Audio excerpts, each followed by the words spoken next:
हमने agriculture practices के steps को कंप्लीट किया था by studying about storage of food grains. And अगर आपने वो वीडियो अभी तक नहीं देखी है तो उसका लिंक आपको डिस्क्रिप्शन बॉक्स में मिल जाएगा। अब इस वीडियो में हम बात करेंगे इस चैप्टर के लास्ट टॉपिक के बारे में, that is food from animals, जो आपका एक छोटा सा ही टॉपिक है। So let us begin with it. देखो, अभी तक हमने स्टडी किया था जो आपके प्लांट्स हैं वो कैसे आपको फूड देते हैं। देन हमने स्टडी किया था कि उसको प्लांट्स को ग्रो करने के लिए हमारे पास क्या क्या प्रैक्टिसेस होती हैं, हमें किन किन चीज़ों के ध्यान रखना होता है, तब जाकर हमारे पास प्लांट्स आते हैं।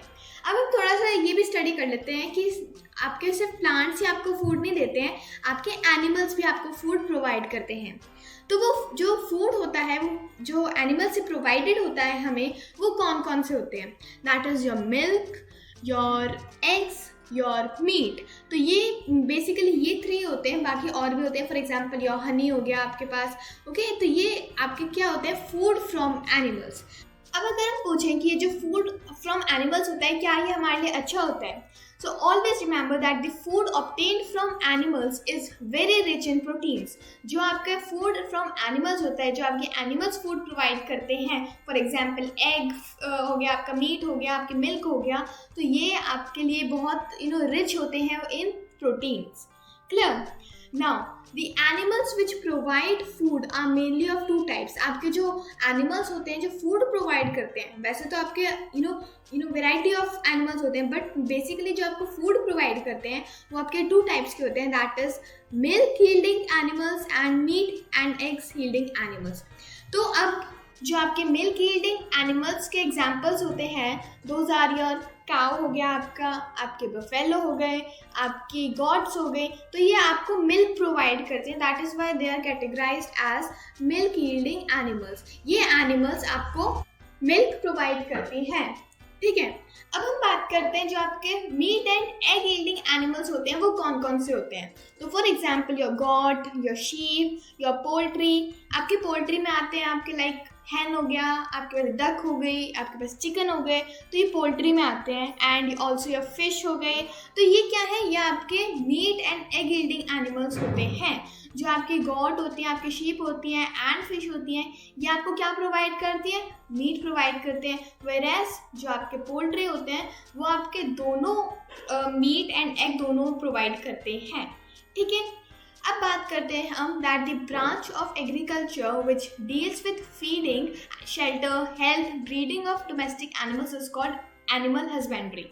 होता क्या है कि जैसे आपने प्लांट्स को ग्रो किया, ठीक है, तो उसमें अब आप उसको यूज़ करते हो, आप प्लांट्स को जो क्रॉप्स होती हैं आप उनको यूज़ करते हो। सिमिलरली अगर आपको एनिमल्स को आप यूज़ करते हो फॉर फूड और मिल्क, आप किसी भी चीज़ के लिए उनको यूज़ करते हो, तो पहले आप उनको ग्रो करते हो। ठीक है, तो उनके लिए हमें फीडिंग हम करते हैं, उनको शेल्टर देते हैं, हम उनको हेल्दी रखते हैं। तो ये क्या होता है, ये आपका आप मतलब इनको बड़ा कर रहे हो एंड ताकि आप इनको बाद में यूज़ कर पाओ। ठीक है, तो ये जो ब्रांच होती है एग्रीकल्चर की, हम यहाँ पे इसको ब्रांच ऑफ एग्रीकल्चर क्यों कह रहे हैं, क्योंकि ये सॉर्ट ऑफ आपका आप इनको ग्रो कर रहे हो। एग्रीकल्चर में क्या होता है, आपका प्लांट्स को आप ग्रो करते हो, आप उनको बड़ा करते हो, है ना। सिमिलरली यहाँ पे भी आप इनको बड़ा कर रहे हो, तो इसलिए हम इसको एग्रीकल्चर में ब्रांच डाल देते हैं। आपके जो क्रॉप्स होती हैं वो एक अलग ब्रांच होती हैं, एंड आपके जो ब्रीडिंग ऑफ डोमेस्टिक एनिमल्स होती हैं एक आपके अलग ब्रांच होती है ऑफ एग्रीकल्चर। तो इस एग्रीकल्चर के ब्रांच को, ब्रीडिंग ऑफ डोमेस्टिक एनिमल्स को हम क्या बोलते हैं, एनिमल हस्बेंड्री। क्लियर? तो फॉर एग्जाम्पल आप यहाँ पे इमेजेस में देख सकते हो, यहाँ पे आप शीप को आप बड़ा कर रहे हो, यहाँ पे आप काउस को बड़ा कर रहे हो, यहाँ पे फीड कर रहे हो इनको, आप इनको शेल्टर देते हो, तो ये क्या है आपका एनिमल हस्बेंड्री। तो इस ब्रांच को हम एनिमल हस्बेंड्री बोलते हैं। अब जो आपकी फिश होती हैं, that is very important source of food. Those fish are very rich in proteins. जो आपके फिश होती हैं ये आपके प्रोटीन्स में बहुत रिच होती हैं और they are very important source of food. Okay, because they give you protein and वो आपको हेल्दी बनाती हैं। ठीक है। तो फॉर एग्जाम्पल अब और कैसे इंपॉर्टेंट होती है, it's liver oil is rich in vitamin A and vitamin D. तो आपके जो लिवर ऑयल होता है वो आपका रिच होता है vitamin A and vitamin D. For example your code liver oil, जो आपका कोड लिवर ऑयल होता है ये आपका फिश का लिवर ऑयल होता है and which is very important, not या you can say important because it is very rich in vitamin A and D. तो ये आपका कोड लिवर ऑयल होता है। So, this was the end of our first chapter of class 8. Thank you so much for watching our video. Next video में हम कुछ questions की practice करेंगे।